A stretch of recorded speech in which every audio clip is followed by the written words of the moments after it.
what was the time? What is the time now? It's now 8:05. I think I'm about 1 hour. 1 hour late, but it is shezana, guys. Shezana. I think about 1 hour late. I'm about Nanda schedule this live for 7 p.m. But anyway, I'm about 1 hour late, but shezana, guys. Shezana, guys, so that we address this matter once and for all. Once and for all. Shezana. How are you? How are you? How are you? How are you? How are you? How are you?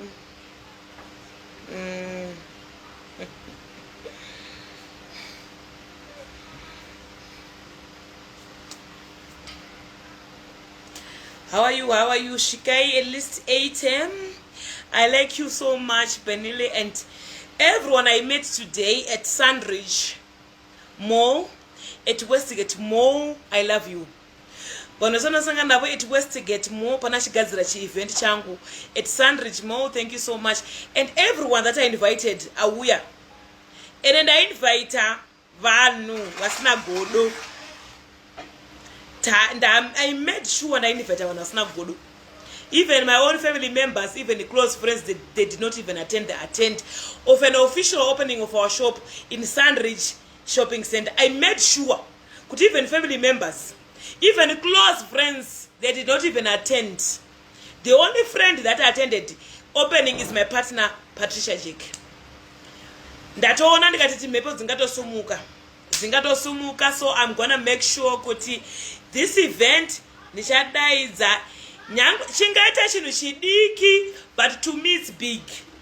To me it's big. Kuti inini ndave a space that I'm selling fruits. Kuti inini ndave a space that I'm farming. Kuti inini ndave a space and it depend nevarume on survival. To me ish scarf iyi ndinoirespecta. Scarf iyi ndinoirespecta. Scarf iyi ndinoirespecta. Kuti indipe dignity in society is because of this. I respect this. So we neuwandu wenyu tibasirane tiudzane once and for all. We have to address this matter once and for all. Hanzi okay, Chi-French. I think my international followers vari kuuyawo vachitaura zvakawanda French hanzi okay, we are kutega vanhu because I'm just waiting for one comment yekuti ndogona kuaddress ndisandapinda munyaya dzangu. I'm waiting for one comment inogona kundipusha kuti nditange ndataura nezvayo ndisandapinda munyaya yangu. Ndisandapinda munyaya yangu. Tisati tapinda munyaya yangu, ndisandapinda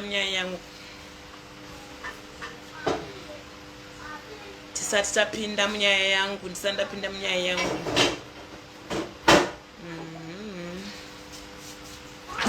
Yeah, Black Gun Beauty. Akaisa izvozvo zvinhu that's beauty, hanzi beauty chi.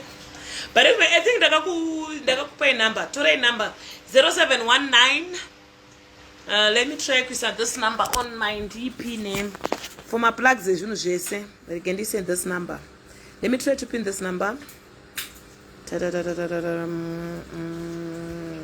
Okay.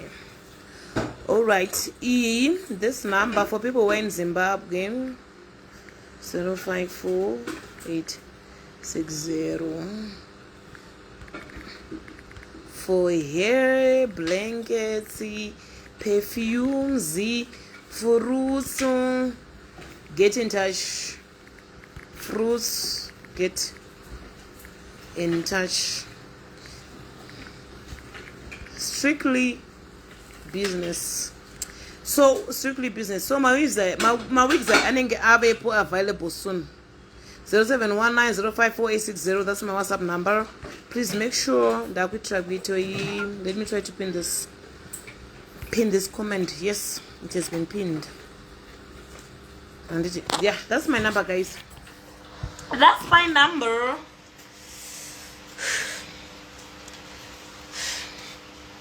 That is my number, guys.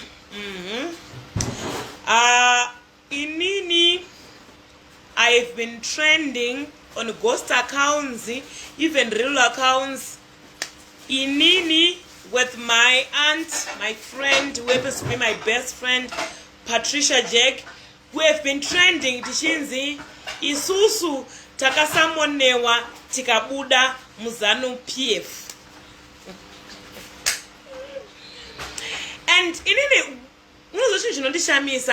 Zimbabweans are educated. Zimbabweans are educated, right? If I'm not mistaken. Zimbabweans, I know you as hard-working people. I know you as people vasinga, I mean, vasinga ngo tengi zvinhu zvinenge zvabuda kuma ghost account. I mean, kana kuri kunzi isusu tabutiswa muzanu PF. Hazvisi kupinda pabumbiro nomutemo kana kuenda pamazanu PF platforms ari registered amunonyatsoziva why zvisiri kutaurwa nevanhu vamiriri vezanu PF vacho. Chairman wezanu PF amumuzivi, secretary wezanu PF amumuzivi, headquarters ezanu PF amuizivi. Why zvisina kubuda in a letter of authorization kuti isusu takubvisa masocialists aya? Zviri kudii kubuda maplatforms ezanu PF chaiwo? Why zviri kubuda through maghosts?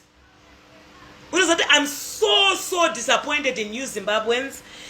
Kuti why muri kutenga nyaya dzinovhurwa kumaghosts dzinodi kuratidza kuti these vanhu ukaona munhu anovhura ghost account is a coward. Someone who opens a ghost account, for and foremost, we know Lulu Edwards, tukukuziva kuti ndiwe ani, anditi Lulu Edwards, just because Patricia Jack decided kuti ndisakubuditse ndakumbonyarara for now, but don't think tomorrow ndinotadza kukubuditsa. Lulu Edwards, we know kuti ndiwe ani. Anabo Masibanda, no, you are my sister, I love you. Hauna zvinhu zvakashata zvawambonyanyotaura hako, but still we know kuti ndiwe ani. Maghost mazhinji, we now know you. Anditi ndapinda maplatforms ndiri kuona zvinhu zvakawandisa. Tine maIT who are working 24 hours kuti vativhurire kuti munhu ndiani, and the proof tinadzo. We know kuti ndimi vanani, but just because my business partner, my best friend, someone azondiisa musoro mangu pfungwa dzekuti you can proceed, you can prosper usina zvinhu zvekuti tiri kuda mashortcuts in life. Ndiye munhu ari kuti ndisataure mazita enyu, but please, we all know who you are. Anditi hatidi zvokuzosvitana kumapena. First, ndisandaenda mberi nekuti ndipopoteka kana kuita sei, ndambokuudzai one thing. Zanu PF is a party. Anditi Zanu PF is a party. Ngatiremekedzei baba vedu vamunangagwa. Ngatizame. He is our chairman of Zanu PF. Ngatiedze, no matter tiri masocialists, tine problems edu, please let's not involve the party. Ngatiremekedzei bato rezanu PF. Ngatiremekedze rezanu PF, tichiremekedza baba vedu vamunangagwa. Ndiri kukumbirisawo kuti kana tine issues edu semasocialists, ngatimaadrese tisingapinzi zita rezanu PF mukati. Ngatiremekedzei bato rezanu PF. Anditika ngatiremekedze vatungamiriri vedu. Ndikukumbirisawo kana mune nyaya dziri mubato dzipi dzinoadreswa kupati, not pa social media. We do not come nyaya dzepapati pa social media. Ngatiremekedze vamiriri vedu. Ini ndinovaremekedza. Kana iwo usingavaremekedzi, uchikreta magosi, uchikreta chii, watotiratidza kuti wasi kuvaremekedza because takutokuziva kuti ndiwe ani. Handiti tikutoziva ndiwe ani. Isusu wana tikuedresa is the crowd, because vamwe they are being misled nema iwawo maghost accounts, they are being misled nema issues. Chazoto ndiadrese vanhu is because nyaya yasvika.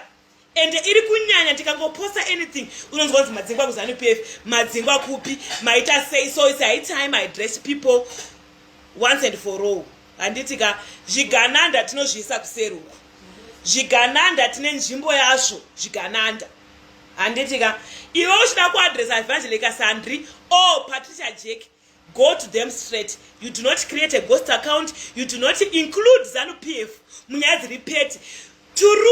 Unozi kurerutsa musangano. Munoziva soka ini ndiri kurwadziwa semwana wemuveteran sekuru wangu akarwira nyika ino kurerutsa musangano kupinza mapeti issues yedu as masocialists. Hatifani kudaro, ngatimbomirei kudaro. Kana tine zvatiri kunetsana, ngatinetsenei tega tiri kuseruko. Don't involve this, please. Inini I respect baba vangu vaMunangagwa. I respect baba vangu vaTagwirei. I respect baba vangu vaTungwarara. I respect VP. I respect vese vanochidanho mubato iri. Handidi kuti vapinzwe munyaya dzisina nebasa rese dzevana vadiki. Ngatiremekedzei ZANU-PF. Ngatiremekedzei vanhu vakafira nyika inoyi kuti tive nerusununguko. Ngatiremekedzei bato reZANU-PF. Zvataakuita zvaakunyadzisa. Ini ndingati ndaunza vanhu kuZANU-PF vachiona zvinzi Evangelica sandimangwana wabudisiwa, Evangelica sandiwadi, yeti ndaedza kutenda zvinhu zvandiri kuitirwa nebato. Ndatenda kuti ini semunhu ndakabuda pachena 1 kuti ndararama upenyu hwaishoresa. Ndakabuda pachena kuvana veZimbabwe ndararama upenyu hunoshoresa. Ndararama upenyu husingaiti. ZANU-PF yanditoredzera, yandidzoredzera. Iri kuti famba negwaro rakanaka. Ndoti ndawibuda pachena kuti vedu we bato reZANU-PF rakanakira zvakati. Umwe munhu uyo undiudza kuti ZANU-PF uyu munhu wamuri kutaura izvozvo wabudisiwamo. Ndakazobudisiwa nguva ndisati ndatotanga kurodza mabasa eZANU-PF akanaka. Ndabudisiwa nani nguva ndine chigaro chipi chandapiwa muna ZANU-PF. Ndingani ndine chigaro chipi ko chandapiwa chekuzi ndengazi ndabudisiwa, or I'm just someone abatsigwa neZANU kuti ndiite light to the world. You know kuti ZANU-PF iri kuedza kuti anti-drug chayo. They are doing anti-drug advocation kuti vana vasiyane nemadrugs, vararame vari normal, vaite upenyu. Nyika inovakwa nevanhu vakadhakwa here? Nyika ingavakwa nevanhu vakadhakwa here? Vadaidzaini kuti iwe semunhu wakabvisa madrugs, taakutanga nekumenta iwewe kuti iwewe life yako ichinje, ubatsire mayouth, uite munhu pavanhu. Tatora iwe Evangelica as an example. We want to make you as an example. Change your life so that they don't depend on men for survival. They depend on hard work. No matter what you meet in this world, you need hard work. Mwaranga titinodya seziya. Saka ZANU-PF yashaisha chii? ZANU-PF yandigonera, inini yandibvisa kumandondo, ikati wetanga business, ndaratidza fruit and veg nhasi. Ndaratidza kwese kwandakahodha mabhero emachira. Ndaratidza kwese kwandakaenda kuvheni kunotenga mashira emanyowani. Ndaratidza kwandiri kutenga bhutsu, hembe dzevarume, maperfume. Kuratidza kuti ndakutanga upenyu hutsva. I'm being attacked. Automatically I'm being attacked. Kuti inini I've decided to live a life in example in this society. Since I joined ZANU-PF, I'm now being attacked by ghost accounts. And you all know kuti munhu who is behind this ghost account ari kutry kuti ataka kuti sandi ngaadzokere kuti ahure. Yet inini ndinoda kuradzwa naMwari kuti no, you cannot be a hure. Iwewe uchaseva nemaoko uchadya cheziya. No, nothing in this life comes easy. You are not just an idiot kuti iwewe ungatengesa muviri wako iwewe to get a survival. That is ZANU-PF yakandibatsira through Patricia Jack akamira kuti mukadzi uyu mubatsirei. Now all of a sudden we are hearing people who are saying tabudiswa ZANU-PF yet takapiwa capital to start a life. Tinobudiswa sei ZANU-PF yet isu takamirira mayouth nemasocialists nemedia kuti tiudze vanhu kuti imi siyanai nemadrugs, you can be busy and have a normal life. Vanobudisa munhu akadaro sei? Munada kumirira vanhu kuti siyai madrugs, siyai kuhura, raramai neupenyu hwekushanda. Waudziwa kunzi iwewe, waunzwa kunzi iwewe you are out of ZANU-PF, yet isusu tiri kuunzwa kunzi imimi vanhu ava tavasarudza kuti vachinje Zimbabwe. We have sold them kuwanza mayouth akarasika. Most of women are not depending on chihure, but vakaona kuti sandai dependa nechihure, ave kufarm, ave kutengesa mafrutsu. Ndakanzi naye Patricia Jack, tengesa mafrutsi iwayo. Tengesa mafrutsi iwayo. Una business ripi rina uri kuita. Patricia Jack akatizoti be humble. Tengesa mafruits and have a life out of your life. Be someone in life. We cannot be seen on social media wakapfeka bhurugwa. Inini ndakati Patricia fight for her because for that. Umwe munhu anototsamwa kuti unondibudisa mushure sani, but inini I'm happy because munhu uyu has introduced me kune vanhu vakawanda kuti ndiwane capital. Akandiendesa uko kuSprings Resort kuti ndite brand ambassador. Masvika kuSprings Resort, maenda kuna minister, manovaudza kuti Sandy is not capable of being a brand ambassador because of my past.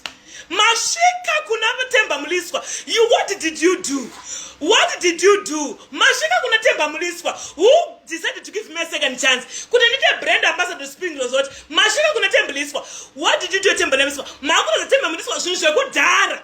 Shunusha kudara yeti inini na decide kushuna msangano. Kuti ndirime, nditengese ndiritire mure. In a way inofaza mwari. Ndite shunshuri normal. Maenda kuna Temba Muliswa. What did you do? Maenda mukanomuridza mavideo ekudhara mukati Sandy anotengesa chinhu. Sandy anoda zvinhu zvemahara. You all know I was a nurse for over 15 years.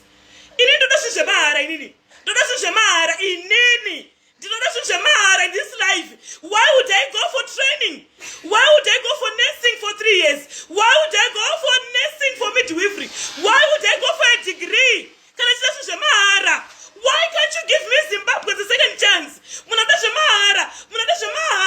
Anoonekwa nekuramba achida chihure. Ndarapa chihure inini. Ndasvika kuna Patricia ndikamuneza. Patricia ndoda capital. I want a life. What is your problem? Mukadzi wewe. You don't want us to sit. Chirama dignity. Life in a dignity. Muda kuti mabhoti chibe mashisha. Muda kuti mabhoti chibe washisha. Tichinge useless isusu. Yeti Mwari ari kuti enough is enough. Imi Mwari akatanga neni hana kundisiya mazvinzwa. Mwari akatanga neni inini kuti ndite nesi hana kundisiya mazvinzwa. Mwari akazviona kuti muna ada basa. Mwari akaramba aineni.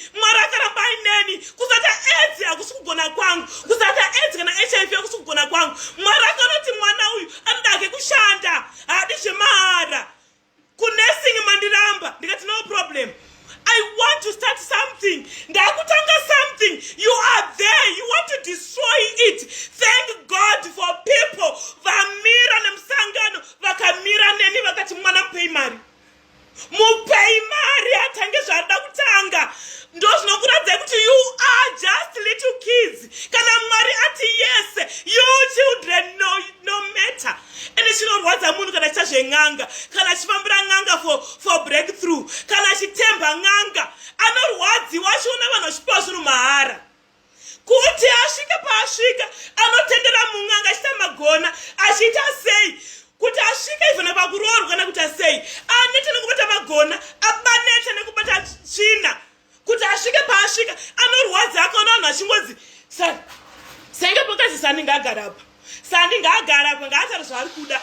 Munhu akarwadziwa. Sandy ngaataure zvaari kuda. Akarwadziwa. Who is Sandy? I'm a daughter of God. I'm a child of God. Vabereki vangu ndakakuudza kuti mapastors wasvinzwa. They don't sleep at night. Vachinamatira mwana wavo wasvinzwa. Saka iwewe, who are you? Zvinhu zvangu zvinonyore because zvinoone with the Holy Spirit. Breakthrough from God. Hatiteere makona. Hatiende kung'anga sezvaunoita. Iwewe you try by all means. Waita kunge uri kuita philanthropy work. Waita kunge uchitenga vanhu nemari. Inini I came to social media. Ndichinongonzi ndabirwa kukinya. Ndikaenda viral. You are buying fame. Waedza kutenga fame. No one loves you. Waedza kuita philanthropic. No one loves you. Ini kungozi phone call. Sandy ngaagara apa ataure business raari kuda.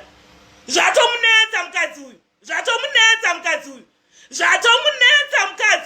Kuti Sandy akufonerwa. Isu tatirimo for a long time. Azi ngaataure business raari kuda. Zvatomunetsa mukadzi uyu.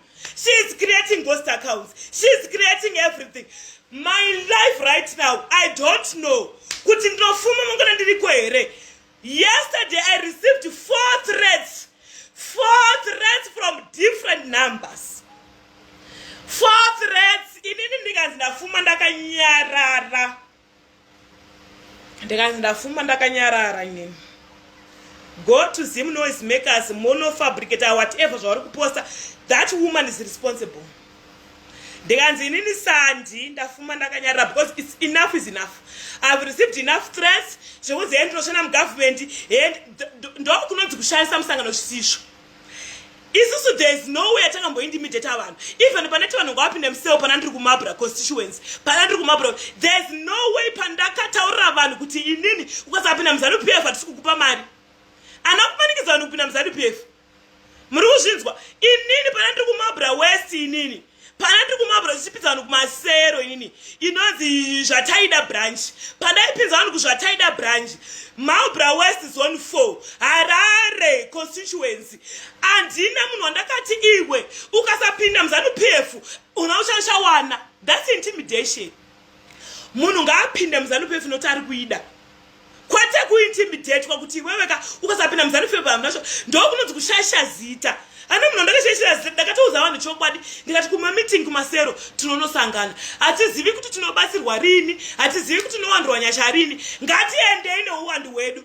Ndikapinza vanhu over 500 people inini muZANU-PF. God is my witness. Muzvataida branch ndakaona nevanhu vangani inini. Mumabra constituency ndakapinza nevanhu vangani inini. Vanhu vese vazhinji vaitobva kumadistrict avo vakati we want to enter Mabra constituency. Inewe sandi. Tiri kunzwa shoko riri pauri iwewe. Tiri kuda iwewe. Tiri kuda iwewe. Ndakavatenga nemari sewe here inini. You have to buy people with money so that they will locate you. Harisi zodzo iroro. Uri kutenga zvinhu zvisiri zvako, siyana nazvo. Uri kutenga zvinhu zvisiri zvako, siyana nazvo. Ukono zvinhu zvekumanikidza zvisiri zvako, siyana nazvo. Isu takadaidzwa kunzi mupei mari ndozvedu. Tatazvitsanyira. Ndakatsanya how many days ini ndokara chikafu. Ndakasiya chikafu for how many days uri kuzvinzwa iwewe. Ndaigara imba ine dhishi pamusoro. Ndicharamba mubhedha wakasengwa nemazvidhina. Ndairamba mubhedha wakasengwa nezvidhina. Pandakabva ndaitambura sei. Ndaitorarama nemachanzi. Ndairarama nemachanzi nesadza. Ndikanamata Mwari. Ndikati Mwari handidyi machanzi. Mwari machanzi ari kundisa manyoka. Mwari ndiri kuda life. Ndiri kubva pano. Ndikataura naMwari. Mwari akandiudza muHarare. Mwari hana kumira neni. Mwari ndina destiny helper. Mwari abvandiudzira Patricia Jack. Who are you? Who are you? Kuya pakati pekunorwisana nezvinhu zvataurwa naMwari. Go and pray kana usingagone kunamata. Inini handirare usiku hwese. Midnight 3 a.m. I'm up.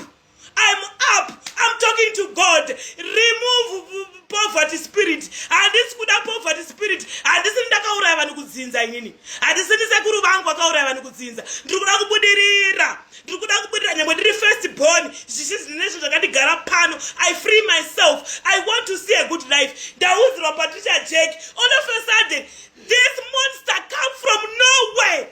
Come from nowhere. Aina nemukadzi uyu bodo. Comes from nowhere. Don't be used by evil spirits mukadzi iwewe. Tikukuziya. Nemagosi akanzwa kushandisa tikumaziya. Siyana nesu. Zvatotaurwa naMwari kuti yes, iwewe haukwanisi kuzvidzora. Titagara ini naPatricia Jack tiri vana vemaovetereni. Ini naPatricia Jack tiri vana vemaovetereni. Wazvinzwa? Kana vana babedu vakarwira nyika inoi, vanasekuru vedu vakafira nyika inoi. We deserve this whatever that's happening. My benefits as we have an ancestor who paid a price already for this country. Ndosaka mshonda ndakabuda nyika dzese ndikadzoka, ndikadzoswa muno. Unakudira uri muno munyika mako because ndo vakafira sekuru vangu. Muno ndo vakafira sekuru vangu was poisoned. For your information, my uncle was poisoned nehure. Vakafira ZANU-PF. My uncle was poisoned nehure vakafira ZANU-PF. Saka inini whatever ZANU-PF it has, I have to have it. My uncle died for this country, madam. This my uncle. I mean, and the kunyepa ndikudiswe mZANU-PF zvokudaro. Mazvinzwa here. Inini ZANU-PF ndakupinda nekuda, ndakaipinda neropa. Ndiri mwana wemuofetere, ndiri mwana wegamba rakafira nyika. Sekuru vangu baba vangu vakafira nyika ino, vakapoisonwa mZANU-PF, vakafira nyika. Handifi ndakabuda mZANU-PF. Ndinobuda mZANU-PF yeti ndichiremekeza. Ndinoremekeza bato reZANU-PF. Handibudisiwe. Iye ndiye wakaburisiwa. Uri kukuudza nhema ndiye wakaburisiwa mazviwa. Ndobudiswa muZANU-PF nichingoverenga mari every day panapa. Ndobudisiwa nani? Yet I'm counting dollars every day. Dzesozo rikubva yanga ichabva kupi yaya. Kuna chikomba chinobudisa mari yaya. Kuna chikomba chinobudisa 10,000. Chikomba chinobudisa 10,000 ndechipi? Chikomba chipi chinobudisa $10,000? Chikomba chipi chinobudisa $10,000? Ndiudzei. Kana siri bato renyika. Vasiri sekuru vangu vamuka kuti mupei muzukuru wangu atange basa hatisi kuda zvake zvekushamba. Zvechihure zvaperera pano mwana uyu ngaite meaning in life. Ana kuudzwa muno kudzoswa kuno Zimbabwe kuti ite zvekutamba. Ndakaudzwa muno kuzochinja people's lives. And all people are coming in my inbox. Tinoda kujoina ZANU-PF santi. Tine zvakawanda zviri kunetsa muupenyu hwenyu. I'm their breadwinner. I'm their breadwinner. Most people are going to win because of me. Asi uyu mukadzi wada kukanganisa kuti vanhu vabudirire because of me. Miswa imother. Miswa imuri ikoko handizive zvamakatadzirana nesawira wangu. Siyanai nezvozvara kupinda muupenyu hwangu. Handizive zvamakatadzirana nasawira kuseri uku. Siyanai nezvozvara kupinda muupenyu hwangu. Be still. Hamuna mazama zvese. Mazama zvese calls from ani hanzi ndiani. Takubvunza mashefu akatedza muzvikanzi munhu haana rengu. Takutobvunzwa nemashefu kanzi munhu haana rengu sandi. Munhu haana kana rengi svini yekuti ingakutadzai kuti mubudirire. Ignore. Mazvinzwa. Takaudzwa iwe kuti hauna rengi ingatitadzisa kuti tibudirire iwewe. Relaxa. Wazvinzwa. Wakatogarirwa dare usipo kuti wakufarisa. Kuti wakutarira kukuda kuti chisiyana nazvo uri kunzvinyadzisa uchicreate maghost accounts. Uri kuzvinyadzisa mukadzi mukuru. Creating ghost accounts every day. Every day you are creating ghost accounts. Sandine Evangelica sandi batisa cheke video. Anondivhisa muZANU-PF ndiani? Ini ndakapinzwa nasekuru wangu akashaika. Anakuzopindira ZANU-PF muZimbabwe again. ZANU-PF ndandisi transfer from Mutare. Mutare I was under Councillor Jojo. Murukundinzwa here. I was in ZANU-PF kudhara. I was under Councillor Jojo. Ward 4 kwa Mutare. Murikuzwanana here Manicaland. Ini ndakakurira muZANU, mazvinzwa. Zvikoro tikapinzwa neZANU-PF. Minda nebaba vangu neZANU-PF. Unondiudza kuti anzi munhu unondibudisa muZANU-PF. Ndiani? Ndiani unondibudisa muZANU-PF? Une simba rekundibudisa muZANU-PF ndiani sekunozapinda ZANU-PF nhasi? Indakakurira muZANU-PF. Hana kuti akakurira muZANU-PF nhasi. Ndakakurira muZANU-PF ini. I was under Councillor Jojo in Mutare. Muri kundinzwa here? Ndakapinda muHarare ndikati I want to transfer. I'm now staying in Harare. Guys, ndinotangira papi. Chete, it was a transfer. Tukuzwanana here. This is ZANU-PF is mine. This is my party. And let me tell you something about ZANU-PF. ZANU-PF inokurudzira kubatana. ZANU-PF inokurudzira kubatana. Because irikuda kuti vanhu vese tinge tichivhotera ZANU-PF 2030. Saka isusu tikatanga kuradza confusion. Nai muroyi weZANU-PF ndeupi apa? Ndiye munhu arushatsa party uyu. Isi tiri kukudzira vanhu tichiunza vanhu kuZANU-PF. Vanhu ngatibatane ZANU-PF yakanakira zvakati. Uyo oti ona ini ndiri kuti vanhu ZANU-PF yakanakira zvakati. Pauya muvengi uyu oti ZANU-PF yadzinga nhingi. Yeti ini ndiri kuzwa vanhu kuZANU-PF. Saka muvengi weZANU-PF ndeupi? Vurai maziso muone kuti munhu wakavenga ZANU-PF ndeupi. Munhu iye ndiye wakavenga ZANU-PF anenge achitiedza kukanganisa kuti munhu aunze vanhu. Ini ndaunza vanhu vangu kuZANU-PF. Chaunza vanhu vanga tichibenzi ichi. Benzi raunza vanhu kuZANU-PF. Raunza vanhu vakagara 4 vasviki. Fame and ningi ari kuunza because of money. Yatadza kuti adiwe in this society. Your money is useless. Your presence is useless. Imagine for people like us, we don't have money to buy people, but the people they will still come to us. It's a life don't do 10 here. It's a buy life, but I don't do 10 here. I dare you. That's not the life you know. Life you know, I dare you. Washinzwa kuti anezodza rekunza vanhu kuZANU-PF it's me. You have to buy people. You have to kurat iwe muna nerudo anototi ndabhudonde chakati muna nerudo mubhaibheri chaimo baba vedu tagwire tisizototaura kuti vaita zvakati baba vedu nemoyo wakanaka tisu tinozotokuudzai kuti vaita zvakati. That is love. Mazvinzwa, that is love. Baba tagwire vachinja upenyu hwavanhu vangani, vachinja upenyu hwavanhu vangani. Do you ever see him posting vamunangago vacho marozi mangana vachinja zvipatara zvavashandura? Inini ndiri kuona change. Inini baba vangu I appreciate him. Vamunangago baba vangu atagwire I appreciate him. Vese varimo muZANU-PF I appreciate them. Ndinonzwa kuzamirwa navo ndakavatarisa ndichipinda muno chibva Botswana, nyika yenu yange yakarashika kudai. Izvo zvine change yandiri kuona iri kuitwa nebato rangu reZANU-PF. Ndinovapa chiremerwa nababa vangu. Hatidi varakashi. Ndo dzinonzi idzi mhombwe idzi, ndo zvigananda izvozvizvi. Isu tiri kuedza kuumburudza ndichiunza vanhu kuZANU-PF, but rimwe zigadzi rinova rotanzi ZANU-PF sandiwabuda kuZANU-PF. Vanhu vari kuenda nemazvitupa. Imagine nezvitupa neadresi kwavanogara zvikanzi Sandi, but are you still in ZANU-PF? Vanhu vakanga vari kuuya kuinbox zvikanzi are you still in ZANU-PF yekuti ungatibatsira postura makadzi? But just because mukadzi uyu akanganisa zita rangu pasocial media, vanhu vakanda vakutoshaya ningirikini faith neni kuti ungatipinza muZANU-PF here. Saka wakashata ndeupi? Munhu ari kutaziva kuti vanhu vapinde muZANU-PF vane kulda zvavo. Vanhu vane kulda vanokubenefita zvakawandisa. Sezvo takabenefita takapiwa minda, tiri kurima, izvozvo zvitadiwa nefruits and veg shop, tiri kupinza magumbeze, tine zvinhu zvakawanda that we are doing. But pane munhu asiri kuda kuti mubenefite, mamuzomuona kuti muroindianika. Mazozviona kuti muroindianisi. Mazozviona kuti muroindiana asingadi kuti apedza ona nerwesera achitasa nerudo nemi achidoneta zvinhu. Ari kuti murambe muri ku same level. That person does not want you to succeed, Zimbabweans. That woman does not want you to succeed. Ari kuda kuramba iye aripo pamusoro achitasa nokuzgura tsitsi achikupai zvinhu. Izvi ndiri kukupai fish. Fish kuti andiri kukupa fishing ningirikini, handisi kukupa fish.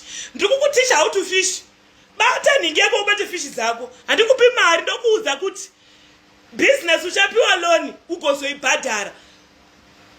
Uya anongokuti nhamo dzako endechi okupa 5,000 okupa 1,000 mari uchaina igopera, but business ukatanga haripere, but mukadzi uya anokupa mari so that you forget temporarily your problems, but that does not solve your problems. Money will not solve your problems, but a business idea and capital will solve it.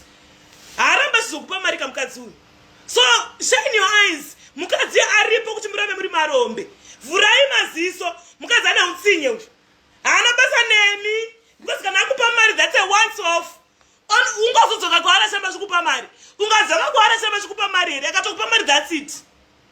But at least ukapiwa loan, once iyo munda uyu, uri mwana wedu weZANU nekadhi reZANU, zvatakaita zvokupiwa space yeminda.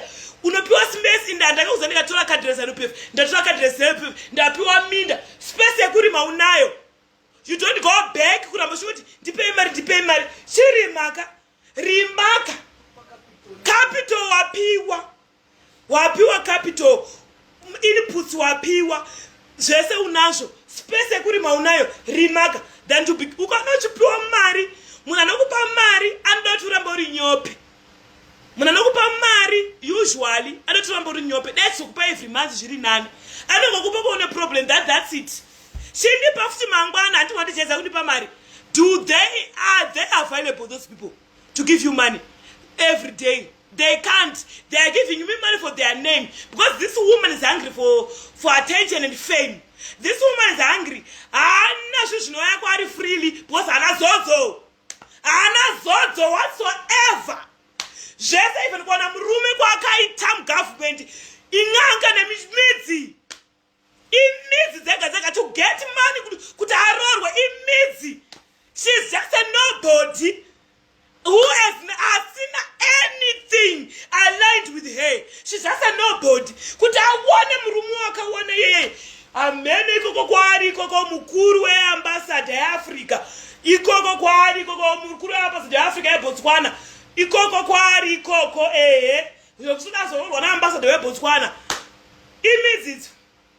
Imidzi idzodzo hazvina kuuya naturally. That's why she's so bitter. Kuti why vanhu vangonyuka from nowhere vaudodontorera position. Sorry sha, hauna kusarudzwa. Takagara patakagadzikwa.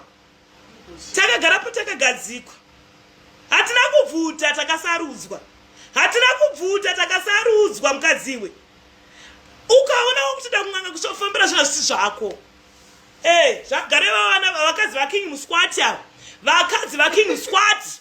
Vakadzi vaking musquat vane problem yekugara vari kun'anga. Vakadzi vari pabarika vaking musquat.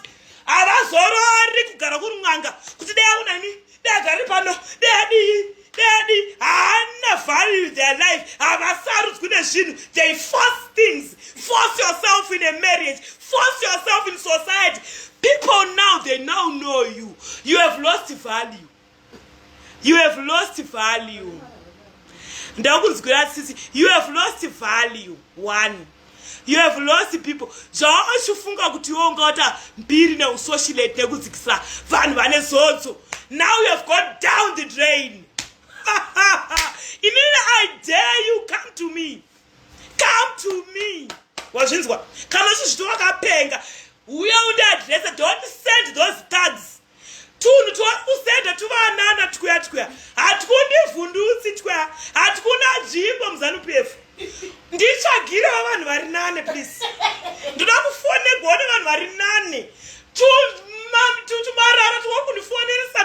Tichininetsa pafoni pangu every day. Yes, and take down this. Yes, and do this. That's nonsense. Ndichagire vanhu vari nane, please. Ndichagire vanhu vari nane. Vanokwanisa kunditonhodza. Wazvinzwa mukadziwe. Wazozvinyadzisa. Semunhu ari mumba akapinda mumba nemidzi.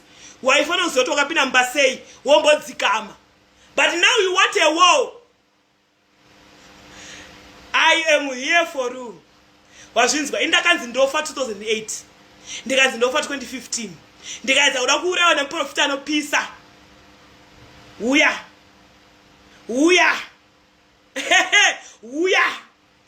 Ndoda kuona nondiendesa wacho. Unofa inini.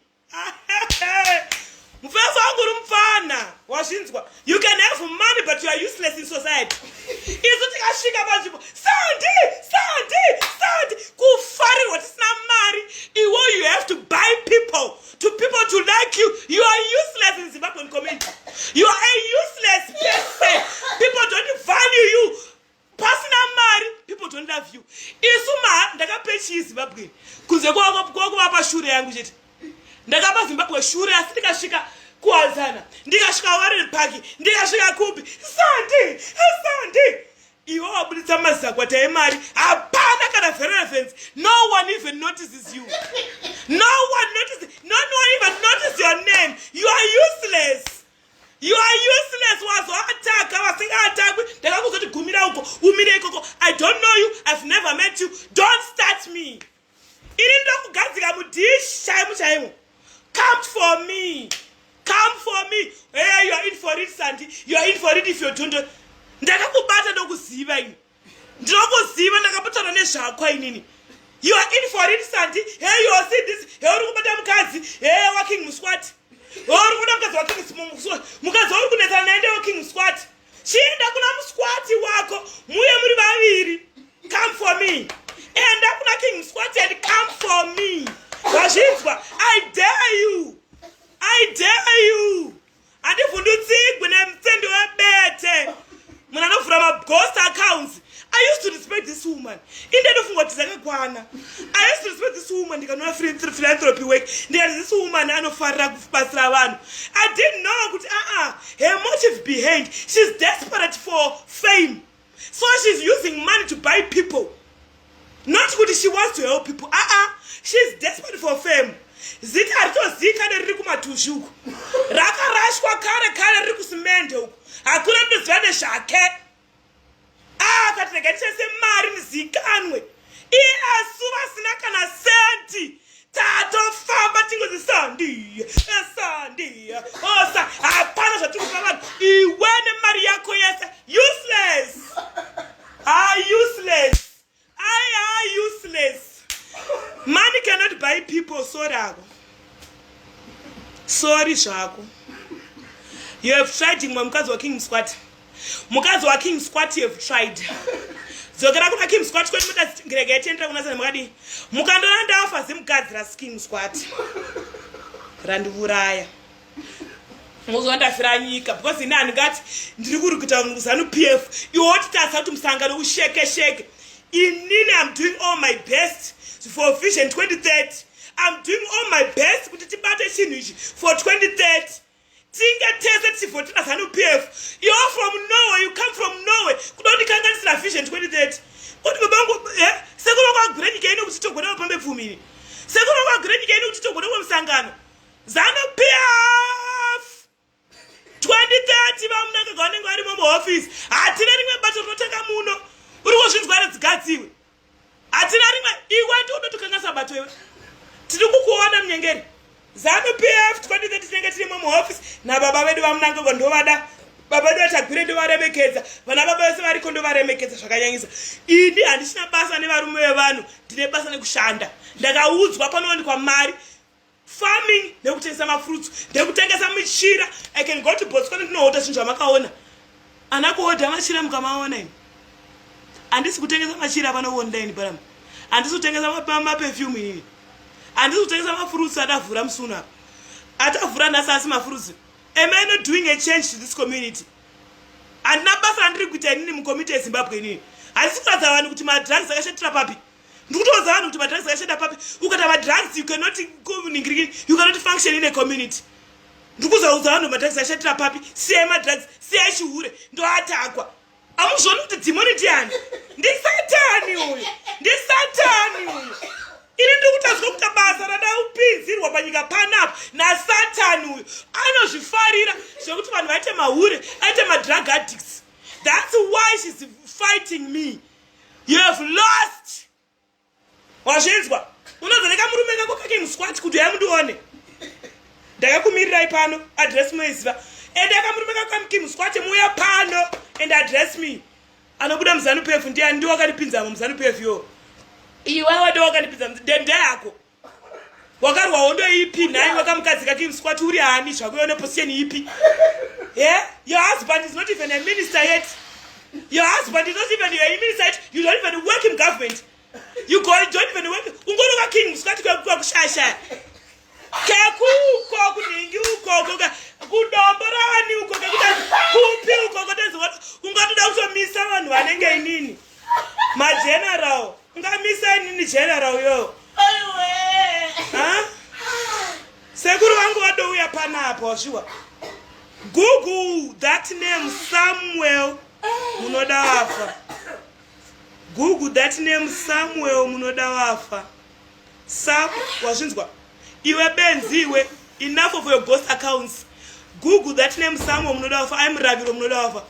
Uone kuti sekuru vaya vari munhu wekutamba naye here. Wazvinzwa ndine muzukuru wekutanga kudzinza inini. Ndine muzukuru wekutanga kudzinza inini. Wavakabata vakati mwana uyu achatora zvose zviri pandiri. You cannot. Unoti sekuru wakafira nyika kuti iwewe ugondibvisa muZANU PF. Unobvisa muZANU PF na sekuru wakafira nyika ufutsake. Futsake wembopezi munhu mani wemfutsake. Unobvisa muZANU PF ukanimira sari une dambato ripi muZANU PF yo. Une kamurume kari kutanga waya kari kuKing Squat. Kamurume kanobhekera King Squat ndokongotitori uchinotarira panapa. Uri mukadzi wechi17 futi. Mukadzi akapinda mumarriage nekunyengerera kuda zvinhu nen'anga nemidzi. Wapedza unono usataura zvekupenga mani weSatani. Handivhundudzigwi newe zvinzwa. Uri mwana mudiki kana svika pandiri. Tiri vanhu vakuru. Unofanira kundipfugamira zvinzwa. Nyanga une mari yakaita sei but zozo riri pana urusvike. Ndosaka uchichikwata every day. Enough is enough. Evangelica said Patricia gave in reviews for Waruna zvesara Patricia. Patricia Jake is someone akakudzai kudhara. Ndisana sangana naye kuti mukadzi is powerful. Mukadzi akadiwa nezinza rakasati atombotanga. Siyana nemazita edu mukadziwe. Siyana nemazita edu. Hatina basa newe nekupenga kwako. Wakunetswa nemishonga yemidzi yekunyengerera marriage yausingadiwipo. Wazvinzwa? Siyana neupenyu hwedu iwe mukadziwe. Mukadzi wa King Squat. Basa rekugarira pabarika utodanza ndiri mukadzi. Ndoshara mugovernment. Wazara mugovernment yekupiwo.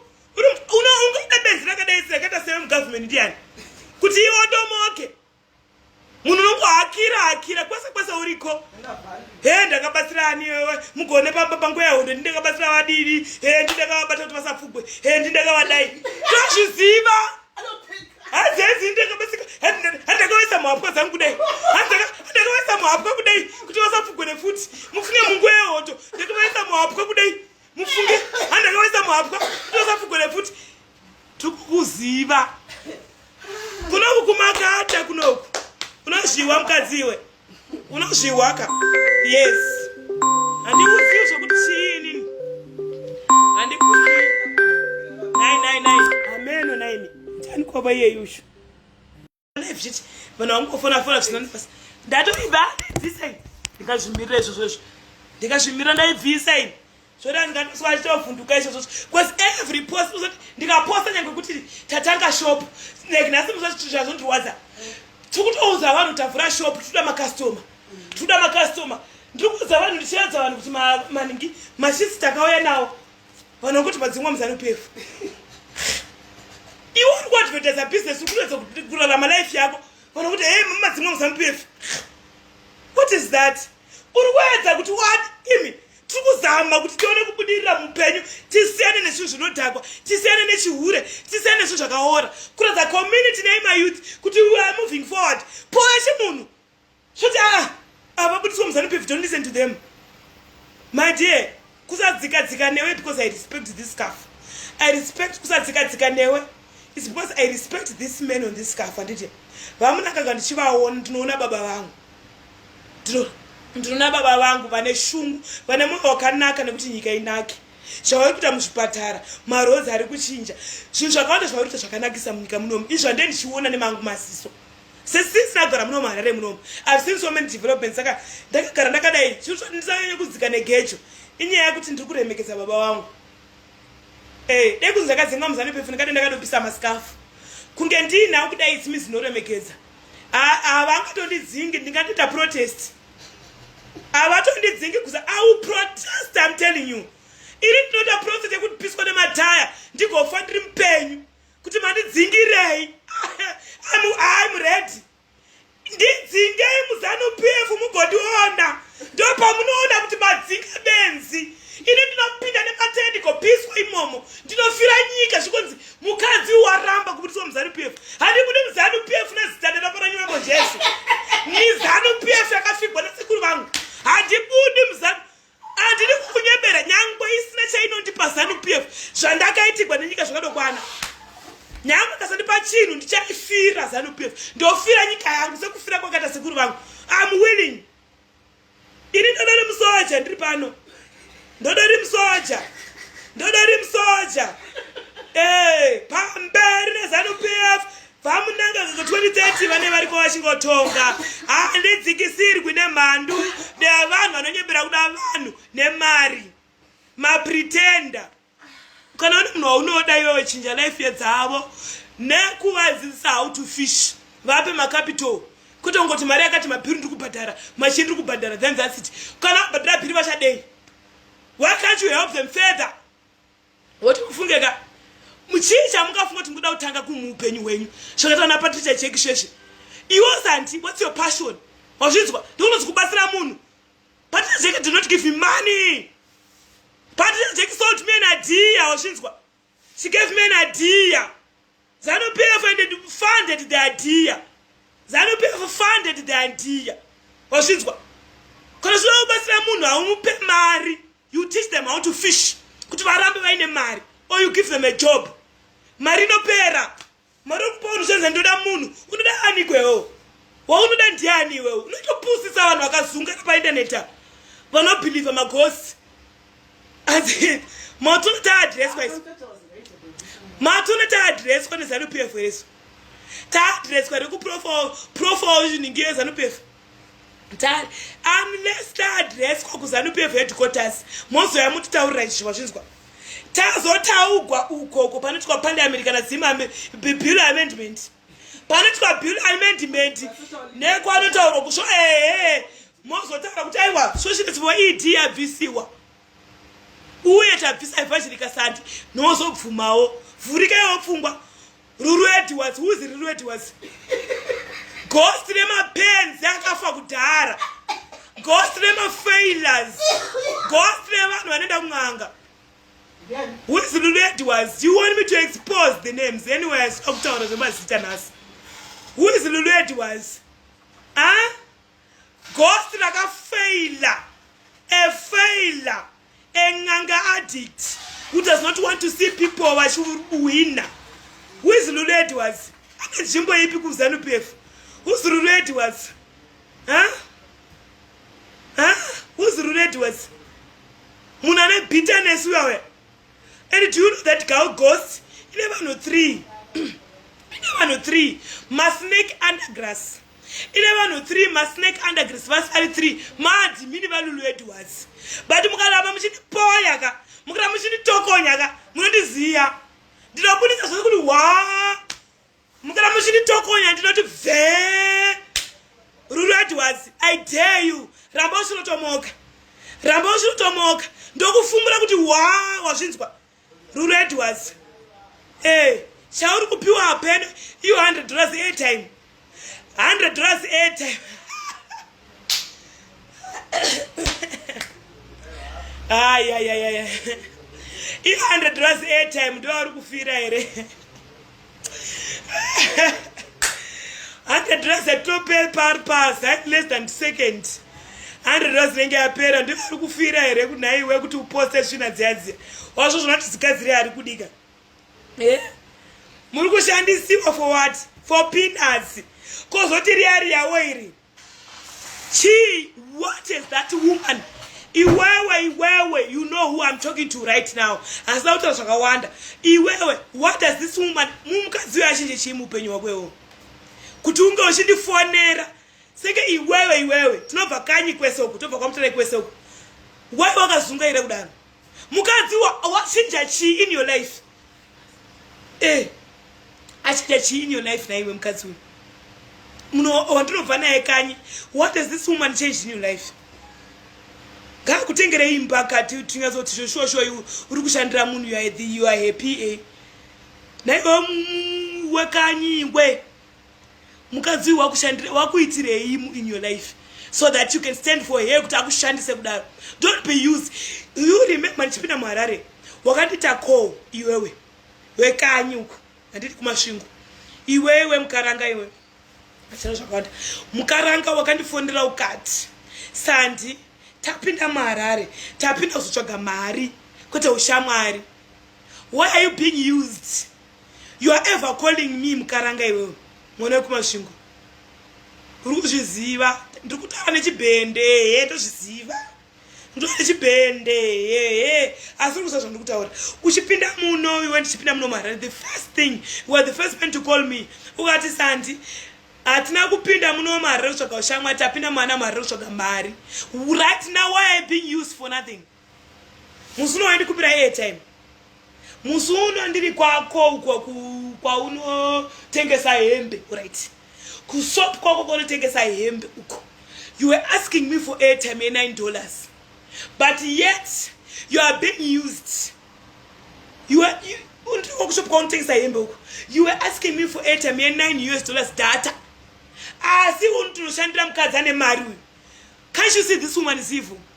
This woman, why can't she change your life? Can I love newewo? Ushirasa munhu akakunhonga ushirasa zane sauti kumasango wakanongewa iwe warashwa namadha vako iwewe uchibva kumasvingo okwanzwa ukanongewa ukachengetewa pano handiti wachengetewa. What did you do? Iriwo just because rine ziofisi rarononyeba rokupa 100 or 200 because kadala kuchinja life yowe ngakuisire shop mutatu nemtown ngakuisire free rent house ngaite something if they really love you. Why can't she change your life? Nayo mkadziwe why wakapusa nai why wakazungaira ngakuchinje life yako kaifika na akapenga ngakuchinje life utoti kwakatobva kwakutori nani kwakatobva uku kwakuri nani komunhu akusumunza munyama yawakunosangana nayo manje ka I dare you. Hatimamire chipereti yaiti pachikafu ati mamire mprata yatinodyira ndokunzwira tsitsi machewe ndokunzwira matsitsi machewe dai kuri kunzi wapiwa Range Rover wapiwa imba kubhodhe uko ndaiti zvino imo mukopiyana mukashopu kako kayake kauinako kaya kauri kutengesa hembe dze2 dziya kashopu kake ke2 kaya kekuti unokumbira airtime now and then. Every day you are meant to call my call. Every day you are pushed to call me on my phone. Sha atina kuudzana tabva kumusha kwachivi uko tabva kumasvingo atina kuudzana tabva kumasvingo tapinda mari rekutsvaka mari kuchazokupinda chii wapusiswa kuseko nezigadziri raking muswatini zigadziri raking muswatini akubata papiri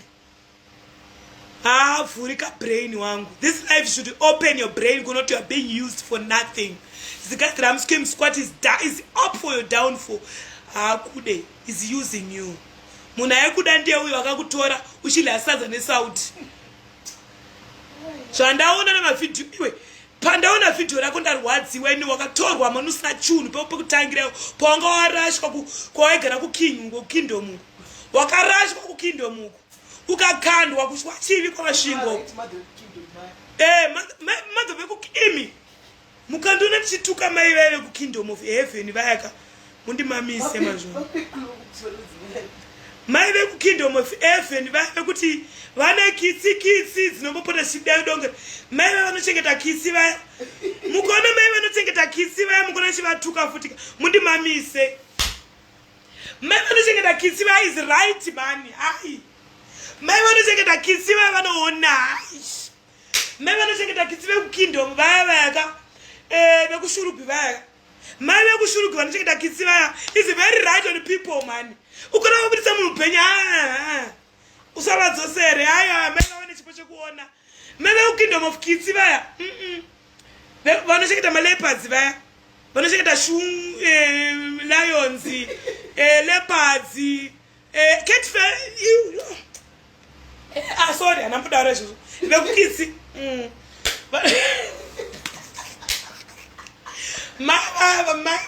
aiwa ndiregererei mai vanochengeta maleopards vaya ndiregererei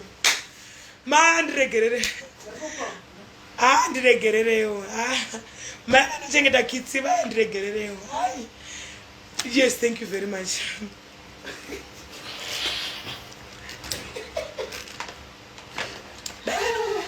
mai vanochengeta kitsi ka shandovadira ka of course vangapaumbaka but ukateerera half of a story kunge malotika vatara chokwadi mai vanochengeta kitsi vayaka ukanyazovateerera kudai ukatora nguva kuvateerera ka mai vanochengeta chokwadi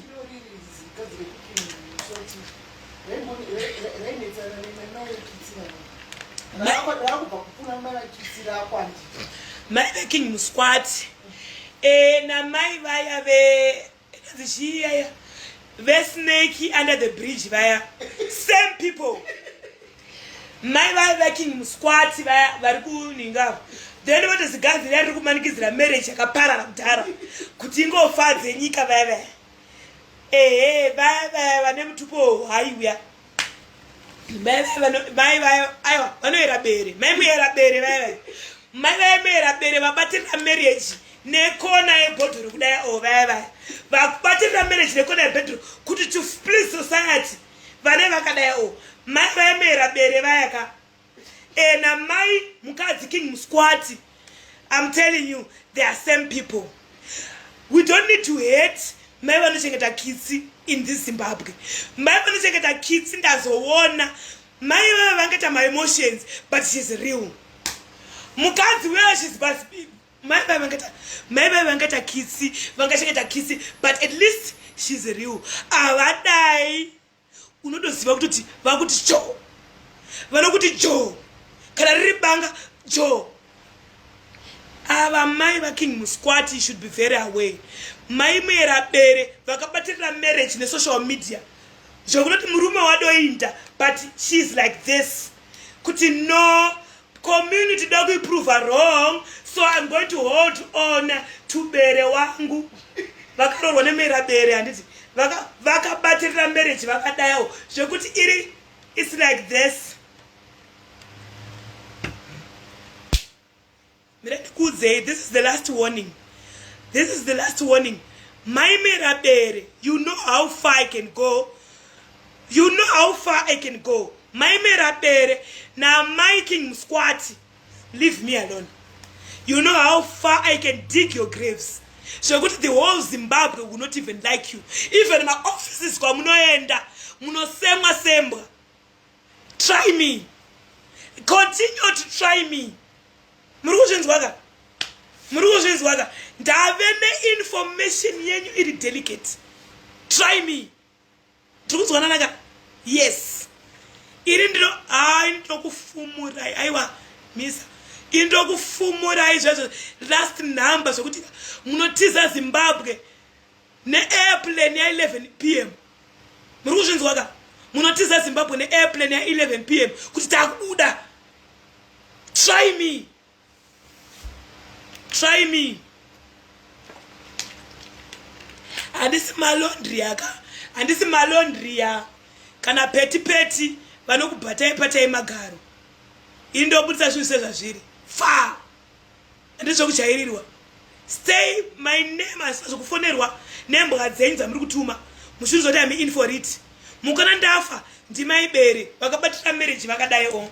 Then my king squat vakamanikidzira marriage kuti vakwane. Mukana ndafa, those are the two.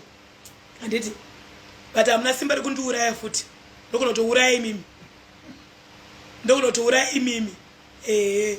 Makajaidzwa nakafa munouraya ivavo vamaijaira kutungamidza nzungu dzembudzi izvozvo. Kutozondi we want you at ningi tomorrow. We are kupi. You have been summoned. Summoned inini have been summoned nani? Nevanhu vasina title. Summoned nevanhu vasina title. Koma kadi kutipaona nematitle nai. Kundipewa masitikidzo ezanopepa. Kundifoneresa nemasitikidzo ezanopepa. Iyo masitikidzo ezanopepa makati andifonerewa. Masitikidzo arikutsvagawo kuti warara kundifoneresa nemasitikidzo. Why didn't you tell vanhu vari nane kuti vandifonerewo? Please do better. Mangwana please ka tsvaka vanhu vari nane please vane relevance. Vandifonera nditi ndikukumbirawo vanhu vari nane. Vekuti ndinorohwa nehana vakundifonera. Kune masitikidzo ezanopepa aya. Vekuti I can pay their bills. One of the people that can pay their bills in I can afford to pay their bills. I can pay their bills. I can even go to a fuel. When I family want their feedback, it's on Boko. So I want their feedback. Does I'm not for the rain. Because I think I'm more tiny. I want to invest in this land. Not because I cannot afford a car. Not because I cannot afford a car. I'm making squat machines. The money that I got, I can afford a car, but I want to invest. And I go pose and I go zungaira so good hands. Negato Mayas on doubting a motor. Couldn't one reference society. I'm going to invest. Like a puss up a kutanga. I'm not going to pay full again twice. I will invest so that whoever recognize their role model, she's now a farmer. She's now a fruit owner.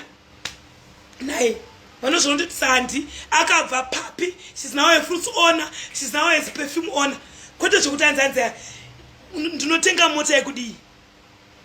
Ndine business rafamba here. Ratiraunza maprofits yekuti nditenge mota. No manya unotenga nemota. Do you know kuti kutenga mota is like ndazvarava na saving. Kutenga mota, that's liability. That's stupidity. That is stupidity wazvinzwa. Ndichafamba ne-in-drive until business rangu raprosper. Iwe mkazi wa King Squad. Usadidere just because ana mota. Usadidere just because I don't have a voice. Mfeso wangu. Uri mwana mdiki wewe ndakadira vanhu vahombe. Enda kuma professor wakuudze kuti Sandy takaza kumuraya takamutadza. Satan.